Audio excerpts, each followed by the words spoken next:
Pastor Andrew, lead us, lead us in, bring us home to the Lord. All right. Well, it has been a while. Welcome everybody to another episode and also a final episode of season one, I might add, of Sunday School Dropouts. So I am really excited to be here again. I know some of you have noticed, I know because some of you have DM'd me asking where in the world I've been, have noticed that I've not been around for a few months, taking a break and moving across the country and things like that. But Be real. You have been on a mission. I I have. Yeah. Yes.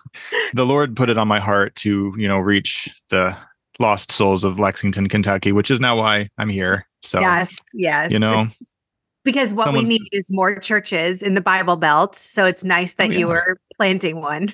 absolutely. Absolutely. Yeah. So so it is great to be back. I've missed everybody. I've Yes. missed doing this. So as I said, this is the final episode of season one. Mhm. I would ask and encourage everyone to stick around till the end, where we will be talking about some of the things that we have planned for season two and some stuff we have planned for the summer specifically. So we're really excited about that. Mhm. And yeah, hope to Yeah. see hope to see everybody there. Yeah. At the back end of this episode. Yes, Hopefully, yes. the Lord will see fit that everybody can make it through this episode. Well, that so that being said, I do have a question that has just been like gnawing at the back of my mind. I would love to ask Oh, and yeah. get your thoughts on this, Laura. Okay. Bring it to me. Yeah, so if you were alone in the woods, would you rather encounter a bear or a man? Oh, like where you're going with this. I like it. Yeah.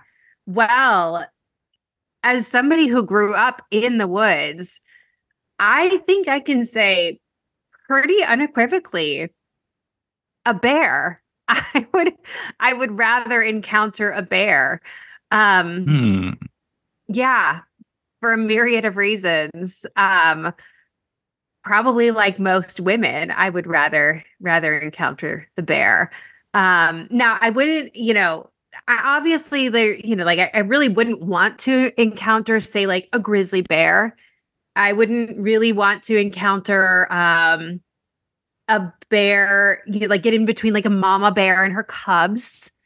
But I also wouldn't be like playing with the cubs. So there's that. But other than that, if I think I genuinely would be one of like many other women, I would probably feel safer.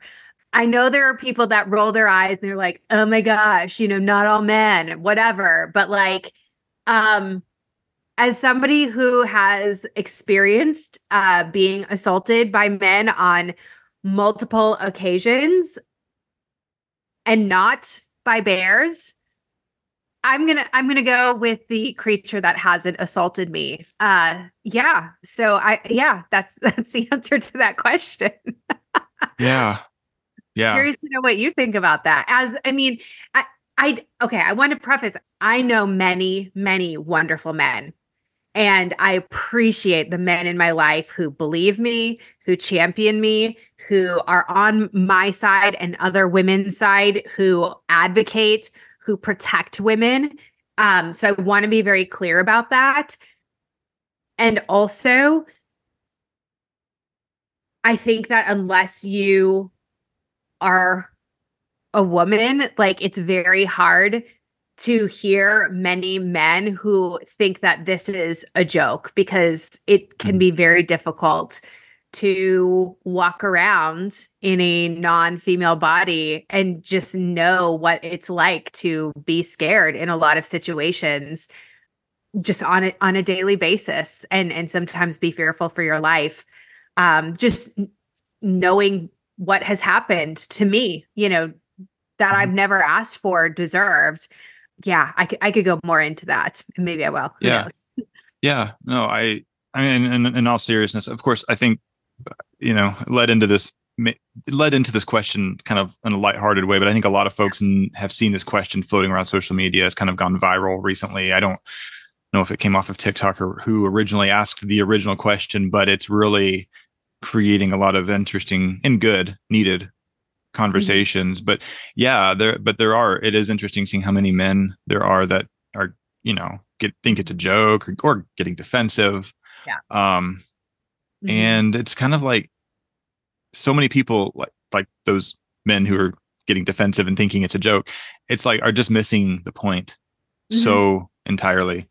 Yeah. Because, I mean, you can look up statistics. I mean, I was Googling this earlier today, and well, first of all, there's a lot of different statistics on bear attacks, but that's beside the point. The point is, it is statistically unlikely, very, very unlikely, and yet the thing is, like, the likelihood of being assaulted is like so much higher. I mean, again, anybody who's taken a statistics class, like the likelihood between those two scenarios, one is not particularly unlikely. The other one is like almost so unlikely you could actually technically say that it's probably impossible to happen, statistically speaking.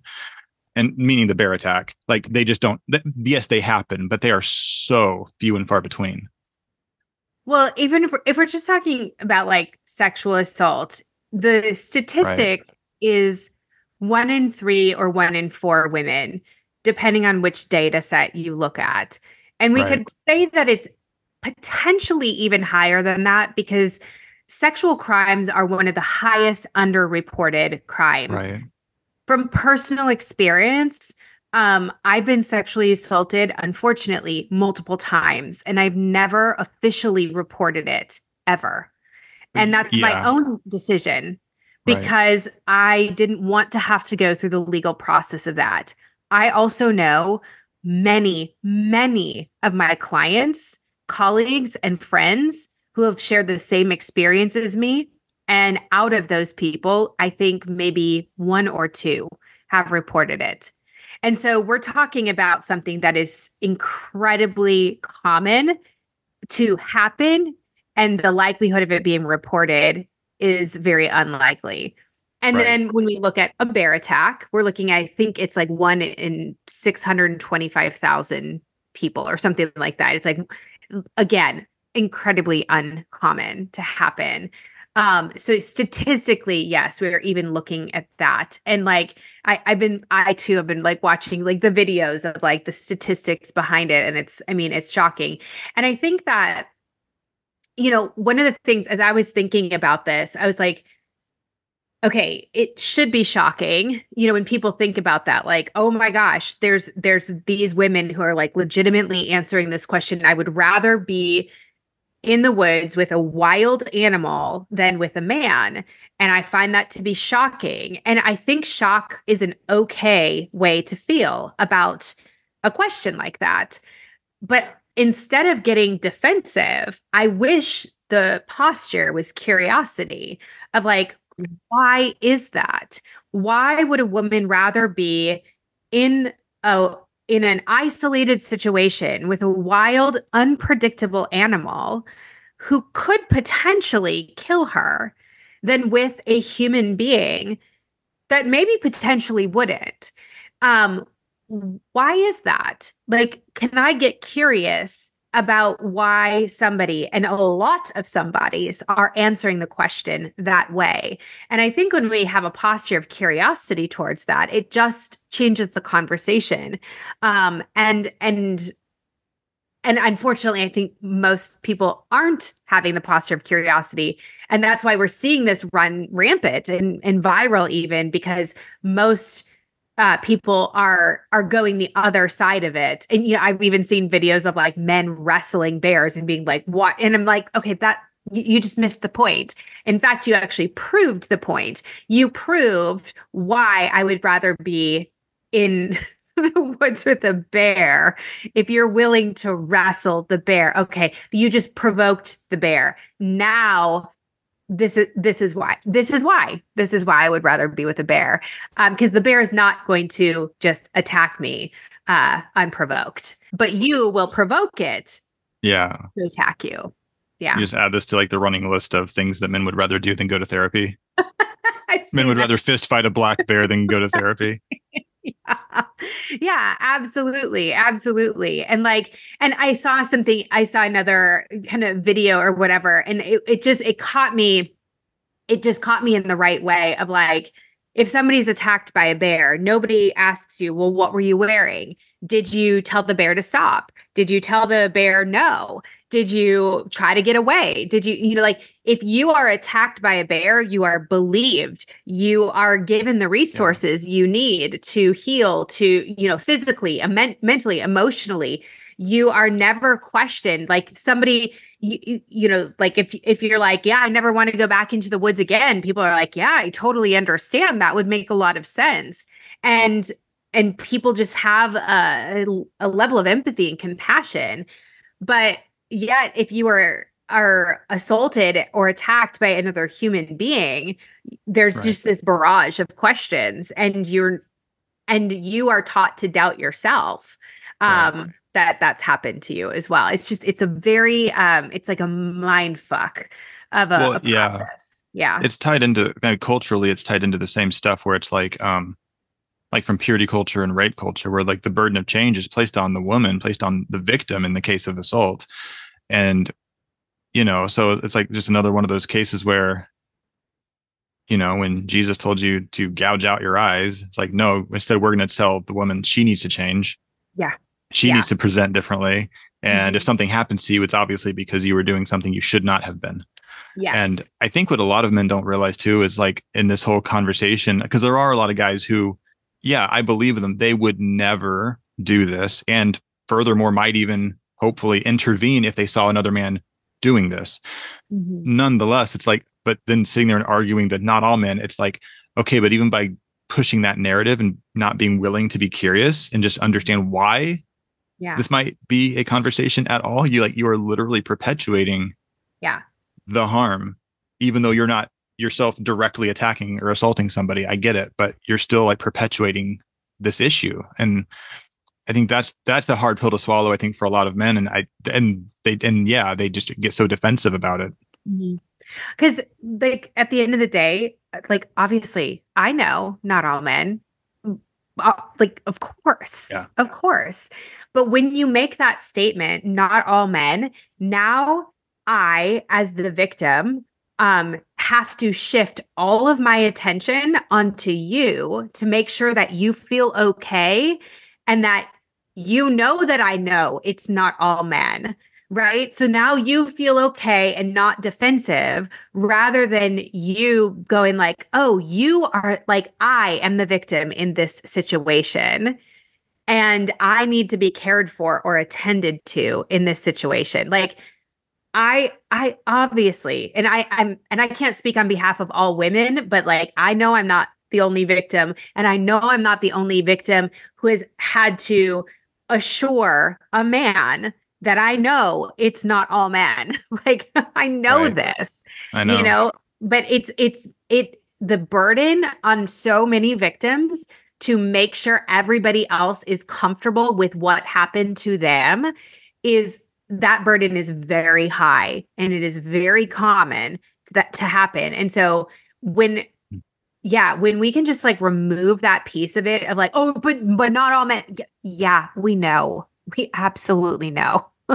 Like it duh, because like I said, I have so many amazing men in my life that are just the most incredible human beings that I would be happy to meet in the woods.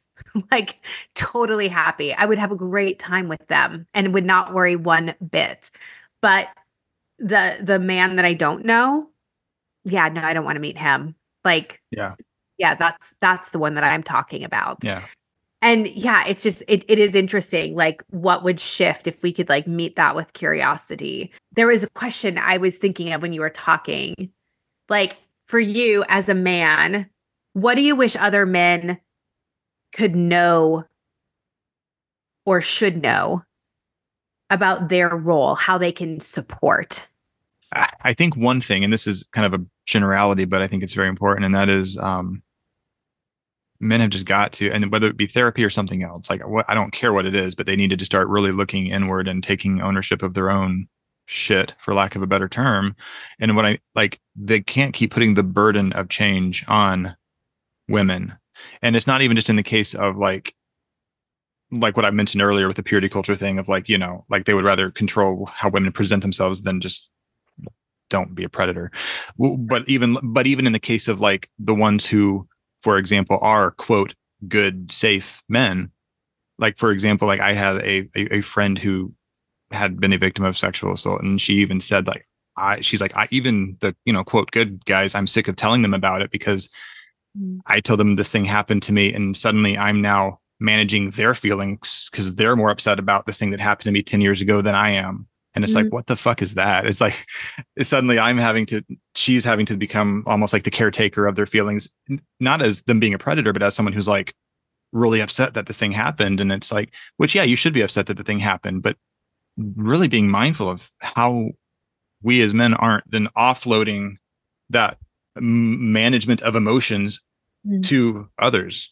Like, figure that out on your own, learn to process some of that on your own, even if you have good intentions. Okay. But I see that like on both sides of the coin, where even the good guys, whatever you want to call them, are still sometimes dumping that emotional burden Mm. on the women in this case. Mhm. And so I think, so as far as like what I would say about men being aware of, or what to, is just, I think that just really being mindful of how you're showing up. Like you can be an advocate and be supportive and all of these things, but even that, to just really be mindful, do your own work. Mm. uh, you know Yeah. because I see that on both ends of both extremes, but it's kind of like functionally it's the same behavior. I Like you're appreciate not that. Yeah, managing I your get own that. stuff. Hmm. Yeah, I think sometimes like it's nice to have other people stick up for you. I think especially for me, like at the beginning, it was nice for other people to like get angry on my behalf. I felt so numb. But then yeah, like down the road, I was like, okay, like that's a lot for me. Like I navigated through it. So now it's like that's a lot for me to carry because I'm actually okay now. Like I Yeah. so like thank you. I appreciate that. I feel supported, and I need you to like navigate that on your own. Like and not make me I don't need to support you like Right. navigating Exactly. that right. Yeah. Yeah, absolutely. I think it's a lot for a survivor to share their story with anybody. And so when then they have to become responsible for however somebody else is navigating it, it can feel like a lot. And then just being like the curious posture, like Hmm. noticing the defensiveness, and then being curious about the defensiveness, like why am I defensive? Like it's very easy Yeah. to be like, but I've never done that. And like, first of all, amazing. Thank you. Like that is incredible, but that's baseline. Like Oh yeah. I was just gonna say that. I'm like that you don't get a gold star for being a barely decent human. I mean, you should be. I'm like glad you just are, but you should be. yeah, be curious about like why do I have that sense of defensiveness? Like you're being a good, kind, decent human, and not everybody is that way. And if I'm getting defensive, about this hypothetical situation, what's going on inside me that's causing that defensiveness? And I also think too, and this was something that I learned from Brene Brown. Um, sometimes when we talk about it in like a big kind of global way, we hear these conversations happening on social media or on podcasts, and it's hard to kind of conceptualize it. It's like, oh, it's happening out there.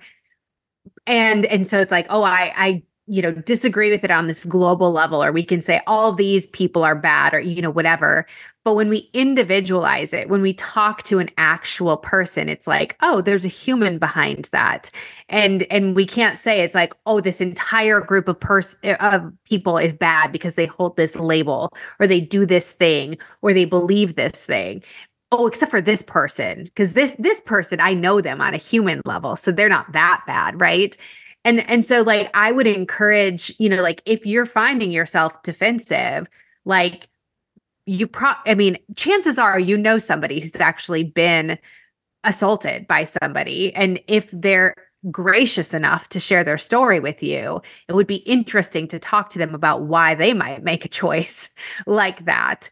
And it would just be interesting to see like how that might shift, because when you have somebody sitting in front of you going, yeah, it's terrifying for me to walk into a room with maybe people that I don't know or whatever, because here is my experience, or, I'm always on guard for this reason or that reason, or, whatever. Like it does change you when it's the individual story. And I think that's where powerful change can happen, is through the individual story. Mm-hmm. Yeah. Well, that was a good story time. That was,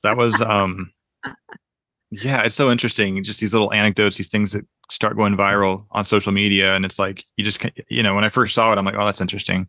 Mm-hmm. And then the next day I saw like 10 more posts on the same thing. I'm like, oh, that's interesting. And yeah. And then it's just like, oh, but it's like such an important conversation. And and the fact that there are so many people, mostly men, who it's just going right over their heads, the gravity and the implications of why this even is a conversation, like the fact that they're just not getting it, like, is why it is such a needed conversation, even if it is just a hypothetical scenario about a bear in the woods. Yeah. Yeah. Yeah. I'm glad that we're talking about it. I think it's important. And yeah, thanks for asking. I Yeah, appreciate it. absolutely. Yeah. I think with that, we should probably pray. I, I, I do think a season of prayer would be very helpful. Andrew, we've got some prayer requests. I am here for him. All right. I just need to lift up our brother in Christ. Oh man, Pastor John MacArthur is just shooting his mouth off this week.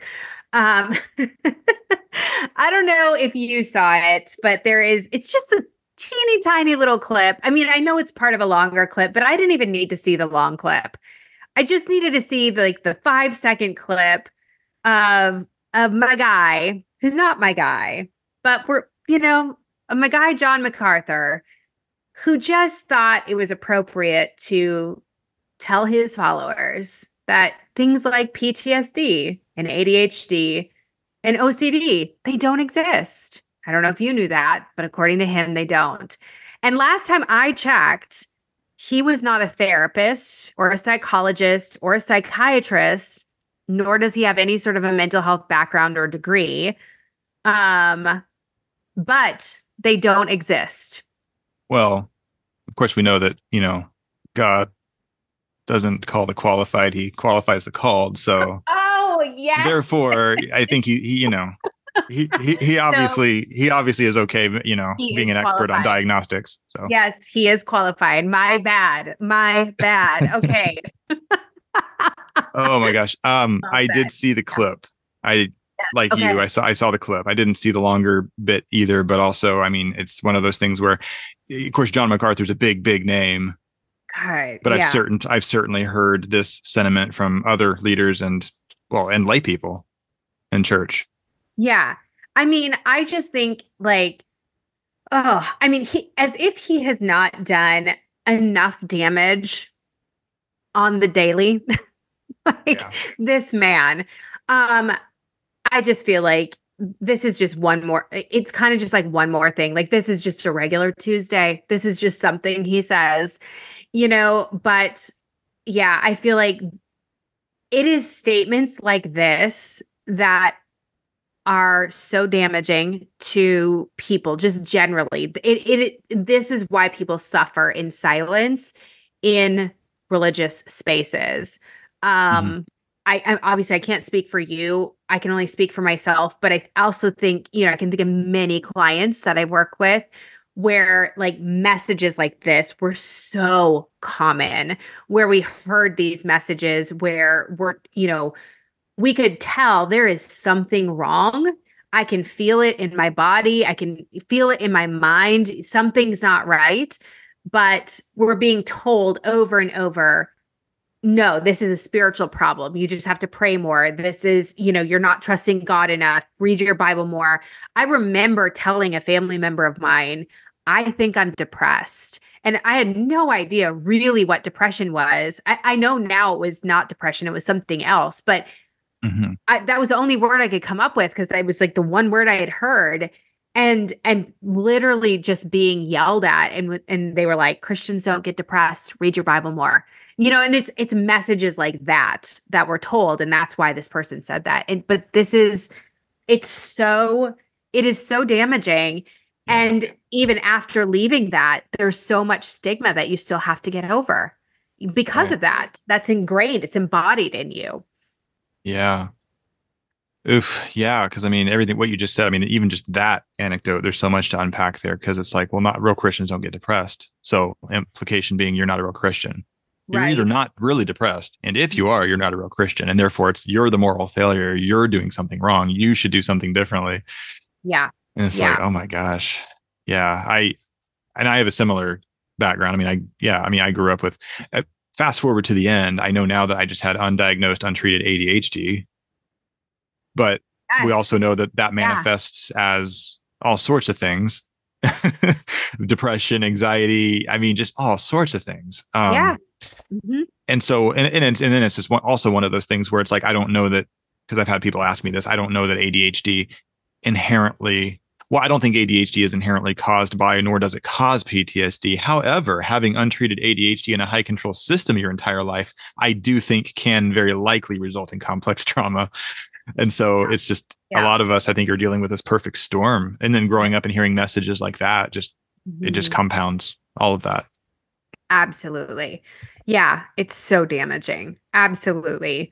Well, and yeah, I mean, and everything is so stigmatized. Mental health wise, of course, is so stigmatized Right. in a system like that. Anything health wise, including mental health.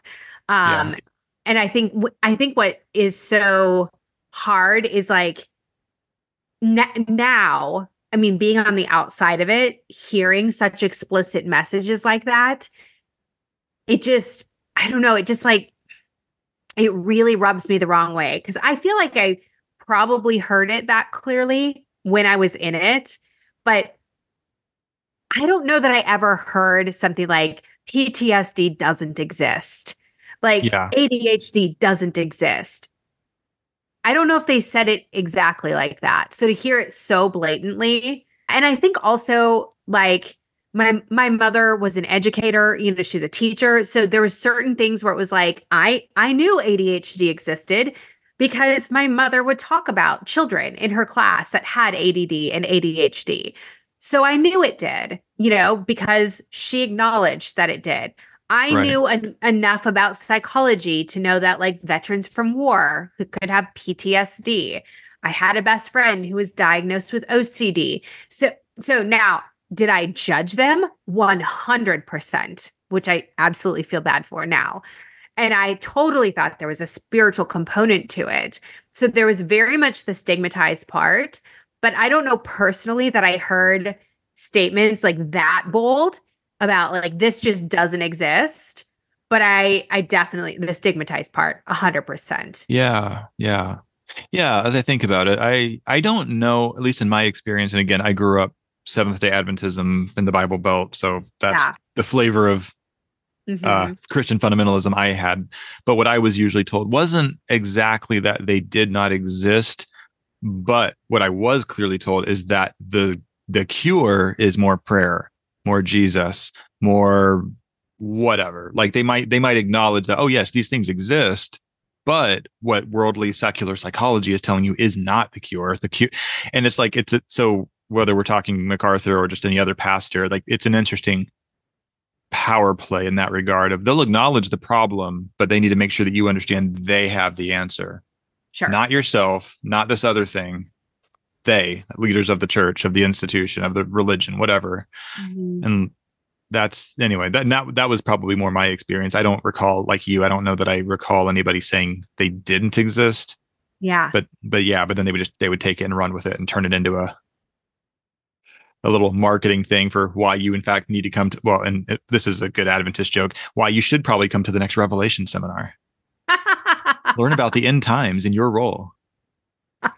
So anyway, everybody can't relate to that one maybe, but it's anyway, Revelation seminars and Adventism are just like, it's a thing.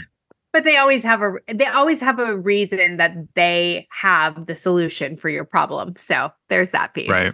Yeah. Right. Yeah. Well, and you brought up a good point as we were kind of, jotting down some notes for this of like the double standard also with the mental health piece. Right. Right. Yeah. The double standard being that, on the one hand, you'll have folks saying that, yeah, mental health issues like this, they just don't exist. They're not real. But then they'll say things like that anybody who is a part of the LGBTQ plus community has mental illness. It's like, how can you have it both ways? Is mental illness real? Is it not? What's the deal? And now you're an expert on mental health and you believe that it's a thing. And yeah, it's so interesting. Like they'll use, it's like it's a thing to be wielded. It's not something I feel they take seriously in any real capacity whatsoever. Yeah, they love because I think it was all the way up till the DSM-3 that homosexuality was listed as a diagnosis. Wasn't it all the way up till the DSM-3? Oh, I'm pretty I'm gonna sure. have to go deep dive that now. It would not surprise me. Yeah, so it really wasn't until like 1974 is when they officially took it out of the DSM as a diagnosis or disorder, but they reclassified it as the ego dystonic sexual orientation disorder, which was distress over one's sexual orientation. And that remained in the Diagnostic Statistical Manual until Mm-hmm. 2013, which is the DSM-5, which is Right. still what we operate under today. Right. That's still the current one. Yeah. Yeah. Yeah. So, I mean, that's a whole other soapbox that we could get onto, which Yeah. actually I feel like we did. We did get onto a soapbox a little bit in one of our previous episodes, like towards the very beginning about the DSM. So you can go back and listen Oh, to oh that. yeah. That's Um, I don't even remember which episode that was, but it was like I episode remember maybe that. 5 or 6. Yeah. But um, but all that to say, I mean, so yes, to your point, I feel like the church then would love to use psychology and diagnosing for that. But then when it comes to anything else, like it doesn't matter. It's like Yeah. we can write it off. Yeah. It's almost like they're okay doing mental health so long as they get to use the DSM 1 or 2.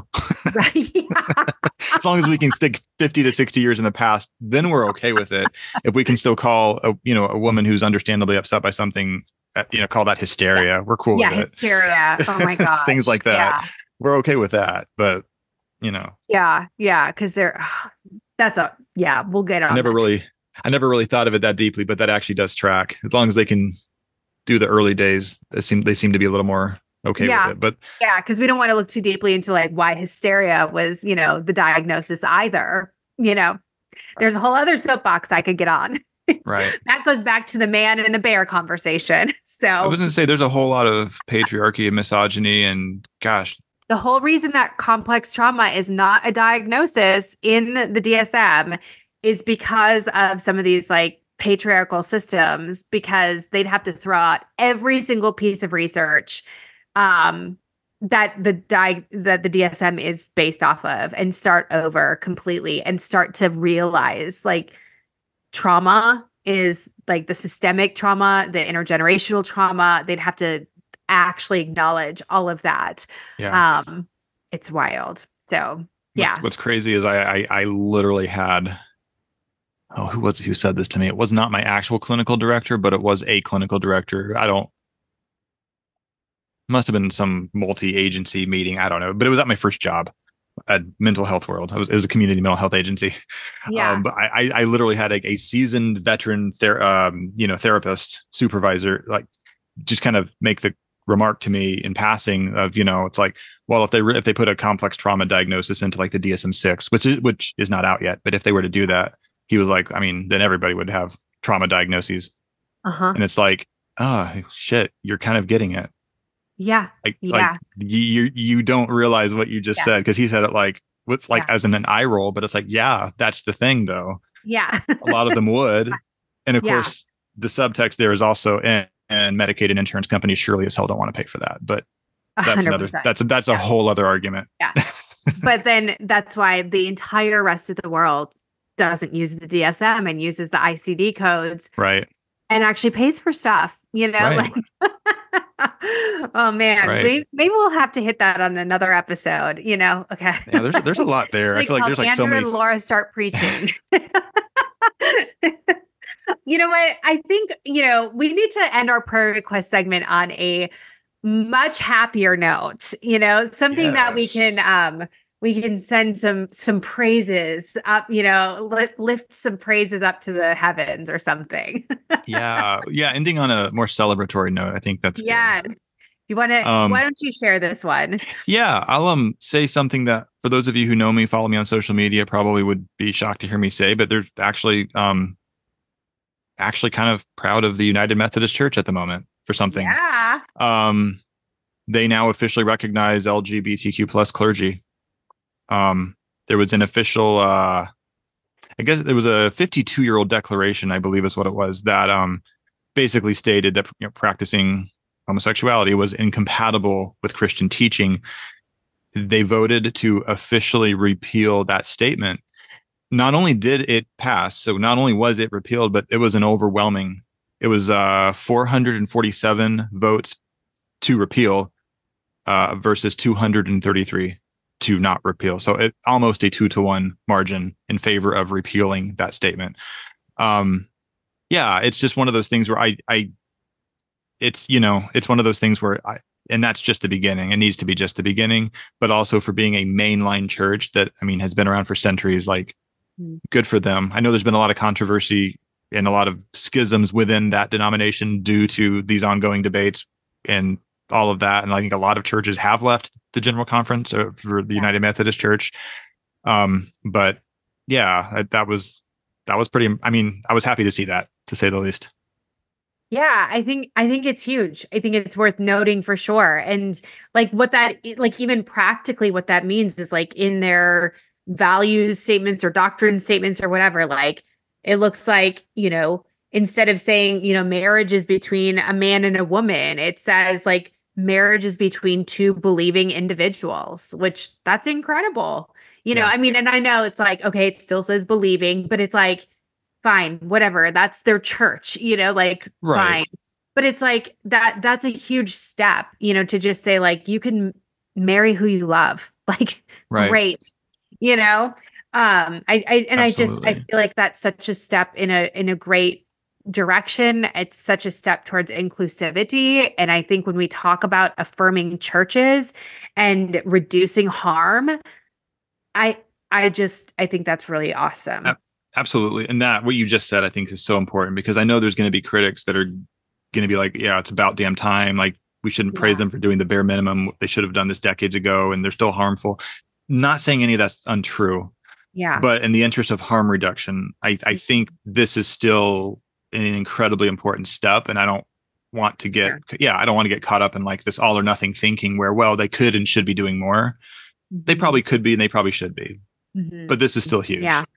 And Yeah. it is absolutely reducing harm. This is big. And I know I've had clients, friends, just all the things of folks who are LGBTQ folks. And, I myself have moved on from Christianity, religion, and all of that.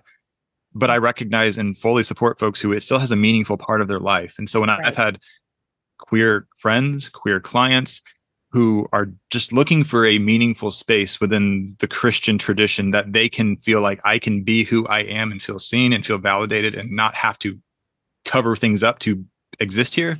Like I see things like this, I'm like, okay, well, there's at least one space where, yeah, you can actually be that and openly be who you are, and you're not, you're not going to be ostracized for it. You're going to be genuinely accepted and celebrated for it, and that is pretty huge. Yeah, I think it's great. And let's let's take the wins where we can. Let's celebrate that. On that note, all God's people said, amen. Amen. All right. So, like we said, this is our last episode of season 1. And so we wanted to just spend a little bit of time kind of reflecting on our podcast and why we like it, what makes it different, kind of what our favorite conversations have been this year, and talking about what we have coming up. And I just have to say, this has been a really fun project to work on.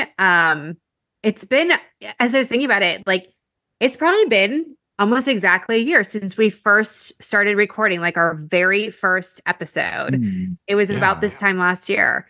So, which is kind of wild to think about. And I think when we set out to record, we really wanted to make this podcast different in the sense that we didn't want it to just be another deconstruction podcast that was talking about how people were hurt by the church. Because as much as that's important, like the stories are important, we wanted it to be something more like educational for people to understand what is trauma and how do we heal from that. And I feel like we've been able to do that. We've gotten great feedback, and I feel like we've built trust with the people who have listened to this podcast, that we're having nuanced conversations and talking about things in a different way, where people are walking away, just with something different. Yeah, I agree, and that was definitely our intention. It was like, nothing against, regular deconstruction podcast. It's just Sure. that it's one of those things where it's like there's a lot of folks out there doing really good work doing that content, where it's like if we're just doing another one of those, it's like, is it needed? Mm-hmm. And then on the flip side, there's definitely podcasts that cover trauma and things, but like really bringing the two together, I think that deconstruction / religious trauma, healing from high control religions and systems. Yeah. And then having the professional background, but also the lived experience piece. Like, we're not just a bunch of clinicians who decided, oh, hey, let's work with religious trauma, and then just decided to do it. Like, we've lived through that. Most of us, like at some point or other, were very much involved in the other side. Like, I was 1 month away from going to seminary and decided, you know what, this is too expensive. I'm not moving out of state. I'm going to do an accredited counseling program instead. Not thinking that was that big of a trajectory shift in my life, but it was. And so here we are. Yeah. I feel like too, I always say this about my social media account, that when people finally land, quote unquote, on my account, it's like they're ready to do the unsexy work, like I don't consider my account a deconstruction account. So I don't comment on like all the things that are happening in the post-religious spaces and whatever. I do trauma education and, things like that. And in some ways, I consider this podcast kind of an extension of that. Not that we don't have our fun, because we do. And we have like our light stuff and snarky stuff. And I think that is so important. But like the quote unquote unsexy stuff, in that we're going deeper. And I think that's part of what we're bringing to it, is like the personal and the professional of what does the healing work actually look like? Deconstruction Right. is the philosophical concept. It's the untangling of the beliefs. It's the cognitive piece, which is so important and is oftentimes the doorway into all of this. And we have to do that. And I hope we keep doing that our whole entire lives. I feel like when we allow ourselves to continuously deconstruct, that keeps us away from becoming fundamentalist again, And so I hope we always are people that are deconstructing everything, like your Mhm. account. Um, Yeah, yeah, shameless plug for Andrew's account, but like I hope we always are doing that.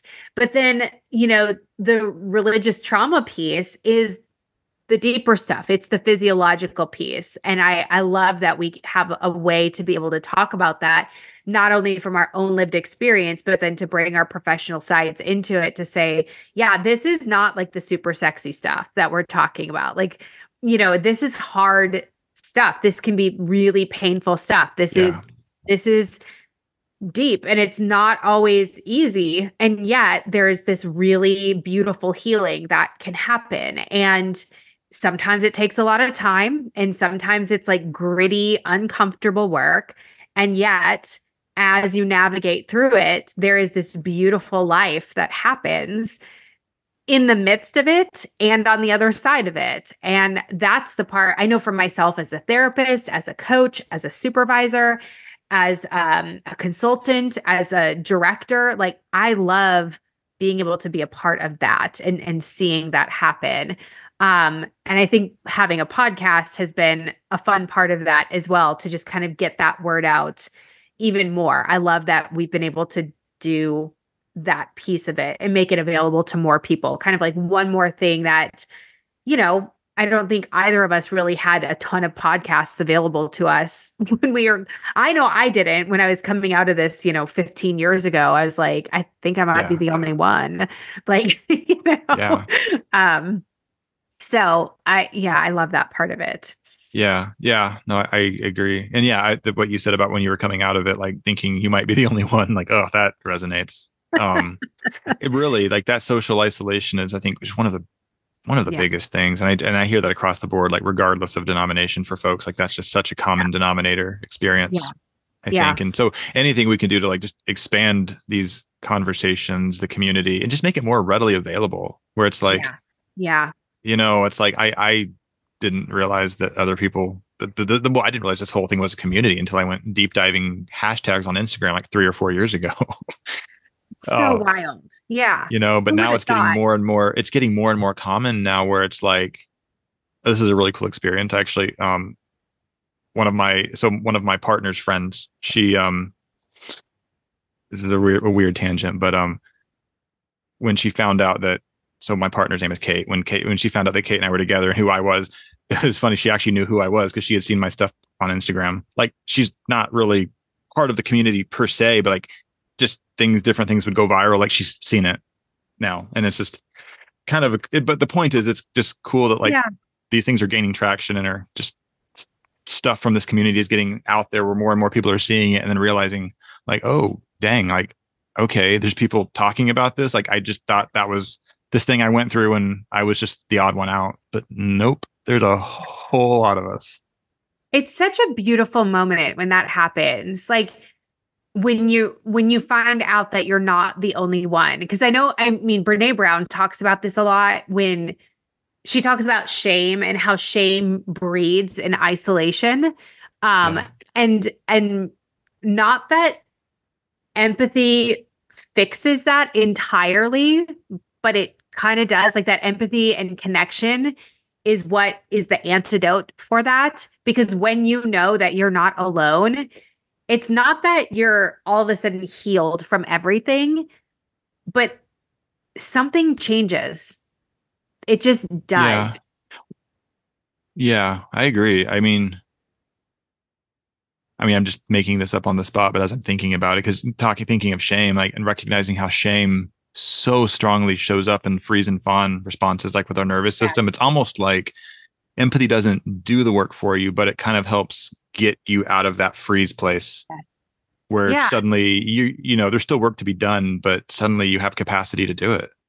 Whereas previously you didn't, you were just surviving. Yeah.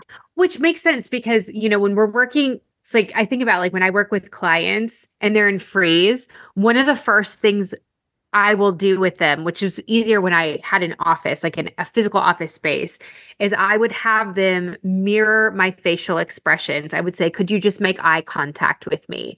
Could you look at my mouth and I'm going to smile? Could you mirror that back to me? And it was all about just basic facial movements. And letting their body register that my body was with them. And empathy is kind of the same thing, right? It's just being there. I mean, it's the concept of standing in somebody else's shoes, like being there with them. So it would make sense that when we're talking about shame, like the emotional piece of it, that when I am standing there in your shoes, experiencing that as you're experiencing it, it's like emotional mirroring, you know? And Mm. all of a sudden, I'm not there by myself. And I can come out of that freeze space just a little bit because I know Yeah. that you're here with me and it doesn't Yeah. feel so scary. Yeah, I Yeah. love that. Yeah. No, that's really cool. Huh, that feels like a whole sermon. Yeah. Oh, yeah. I'm like thinking as we're going through, I'm like kind of making little mental notes, like that's a whole other thing we could do later. Yeah. Yeah. Put a pin in that. Like I won't do it now because we're trying to recap the season. But yeah, there's always like so many good things that come up. Yeah, I love it. So on that note, I mean, I know that you were, on your mission trip for a few of the, a couple months, but when you think back to some of the conversations we got to have, some of the guests we have, are there any that stand out in your mind that were like particularly interesting, fun, that you reflect back on, and you're like, oh God, that was a really cool conversation I got to have. I mean, I think all of them were amazing, but I'm Yeah. like trying to Yeah. think. Yeah. Oh, I mean, yeah, to be fair, I mean, they were all like really, it was not that there was any guest that I was anticipating it to be a drag, to be very clear. Right. Like they were all great, but like all of it, but it was so much fun, all of them. I think one that stands out from earlier in the season, I'm thinking back, so prior to the mission trip, was the one that we did on purity culture with Erica. That I was was a lot of thinking that fun. one too. I remember doing that one. I feel like we could have talked for hours with her. Yeah, yeah, I remember that one was a lot of fun. Mhm. More recently, I know I really, really enjoyed the conversation that we had with April and Beecher. That was a lot of fun. Yeah. Really good conversation. Yeah, it's a thing where I'm always coming away from these conversations just really grateful to be a part of this community, really, and to have these connections with people. And just it's been great. I mean, it's been a really like it has been fun, but like not even just fun, like oh lighthearted, but like it's been a really profoundly rewarding experience. All of Mm, this. yeah. Yeah. I agree. Those were good conversations. I think interestingly, I'm trying to think because like thinking of, yeah, I mean, I loved every conversation I got to have. I think the two that you mentioned were great. Um, I really loved my conversation with Brad Onishi, which is the Hmm. conversation that we had on men and purity culture. I Ooh, feel like yeah, in part because it's a conversation that is so underspoken about. And so I wish that we could have just kept talking for hours because I'm like, oh my gosh, like everybody needs to be talking about this because I mean, obviously, I know women were much more probably impacted than men were in that purity culture just because of like who it was directed at.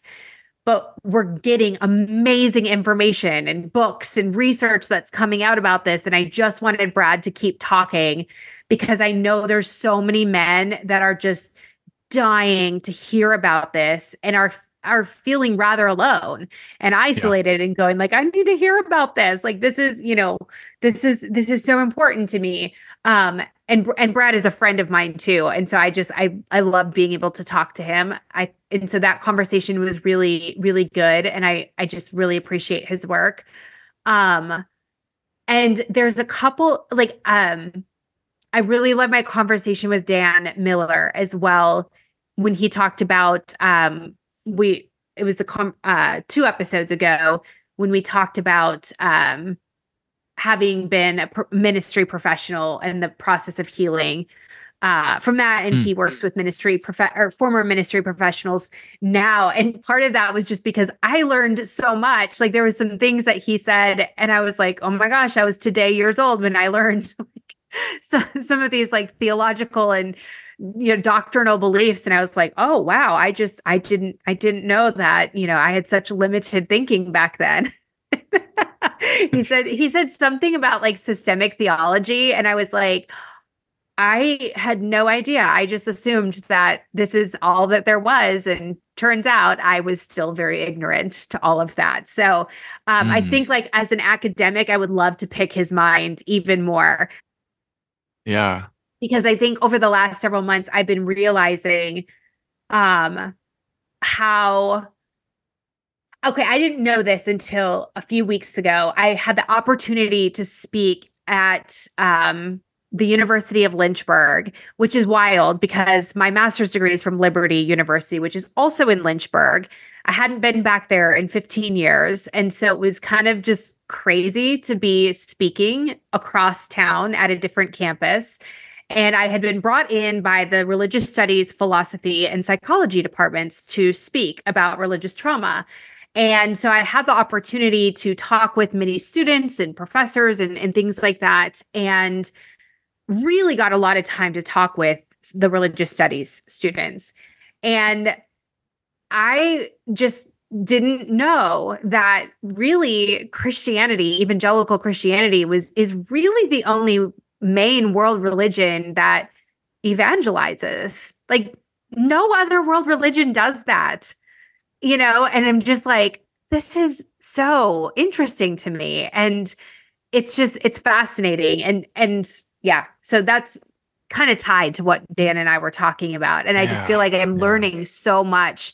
If I could go audit some courses, it would be like Religious Studies 101. So Yeah. I would love to do that. Oh, Yeah. that would be interesting. Yeah, fun story. When I was starting grad school with my counseling program, I tried to simultaneously enroll and to get a master's in religious studies too at the same campus, but they told me I had to pick one. You can't do both Oh, without it, special permission, and I didn't pursue it beyond that. I'm like, yeah. whatever, okay, fine. But It I would be tried. so fascinating. Yeah. Yeah, It is. I just feel like, evangelicalism in particular, there is so much of a information control. But I think in the last few months, really since that interview with Dan, my mind has been blown as to how much information control, like the levels yeah, of information control that has happened, like in ways that I just could not have even fathomed. yeah, And it really did spark from that interview with Dan. So yeah. it's been pretty wild. Yeah. Yeah, there's oh wow, yeah, another pin to put in that one because there's so much there. Well, just like the idea of evangelicalism being pretty exclusive in the proselytizing, the efforts they put into that, and it's like, and that just goes hand in hand with what like so many people have been saying, especially folks who grew up Christian but are marginalized communities about that is just Christianity. Well, Western evangelical Christianity, to be clear, is being like a tool of empire. You know what I mean? Like it's so when they're talking about decolonizing or talking about like work, like dismantling these systems of oppression that are like, yeah, it's like there really is like this systemic piece here. And when you really go back or to other times in history or widen the gaze, like there really is something very unique about how Christianity in the West has been weaponized and become a tool of, yeah, colonialism, imperialism. It's like pretty amazing. Yeah. Yeah. And not in a good way. Not No, amazing in a good not. way. Just like shocking. No, And no. yeah. Yeah. So I feel like, I've always toyed with, like, do I go back to school? Do I get more degrees? And the answer is no, I don't. However, I also am like, maybe do go take some classes, because and now I'm starting to be like, and maybe these classes are like religious studies classes, because this would be very interesting. And I am extremely fascinated. Or maybe I just need some good book recommendations, and I just go that route. We'll see. So yeah. I mean, books are always good too. There's that. Yeah. So you know what? If y'all have like good book recommendations, DM us. We will probably read them. So Yes. yes. Yeah, Yeah, absolutely. I love it. Well, as we are kind of wrapping up this episode, I I think we should do like a little teasing, because we have kind of, we thought like, okay, we do have a season 2 coming up, and And we have some fun ideas for that. We're getting it fleshed out. But then we were like, do we really want to go like a whole summer and not have Sunday school dropouts? And then we were thinking like, I mean, there's usually most churches have things that are happening during the summer. Surely we could do something too. And then we came up with an idea. Do you want to share what that is, Andrew? Yeah. So we are going. So yeah, I hope everybody's ready for this. We are going to be having our very own vacation Bible school this summer with these Sunday school dropouts. Because who would not want to be a part of Vacation Bible School? And there absolutely will be arts and crafts with popsicle Obviously. sticks and, Elmer's glue and Obviously. bring your Yeah. own juice boxes, though. Those aren't provided. I'm sorry. Yeah. Because, there's But all these probably like regulations now. You have like for snacks and things like that. So bring your own goldfish and Capri Suns. yeah, exactly. Yeah. So bring your own snacks. Yeah. Something like that. I was going to say coffee, but like VBS is usually geared towards children, so it probably would be Yeah. I don't think they non-caffeinated probably things. don't serve coffee to children. I don't know. Maybe they do. I don't know. Like I haven't been to Well, VBS in a very long time. kids have changed a lot since I was doing VBS, so I don't know. This is Maybe. true. Well, whatever you need, drink the Kool-Aid, just whatever that needs to be. Yeah. But yeah, so we'll be doing that this summer, and Yeah.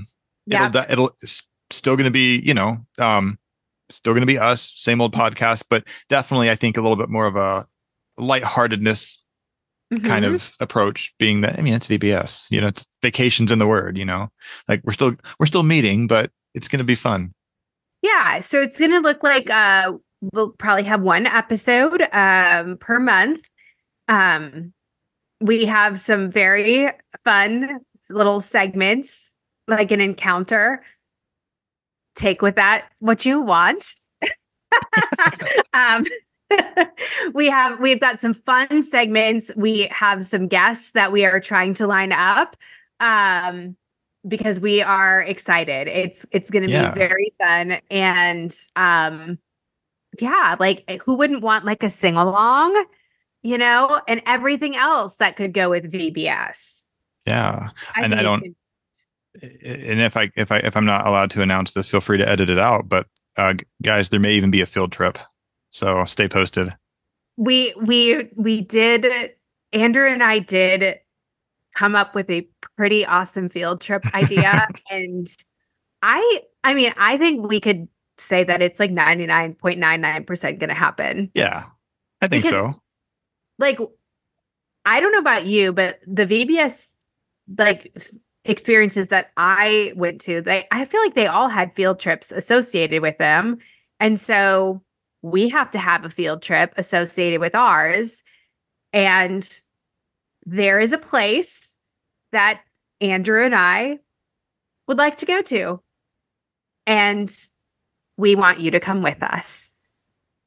Yeah, So, if we have to go, you all are gonna share oh this with yeah, if us. we're gonna go, you're coming with us.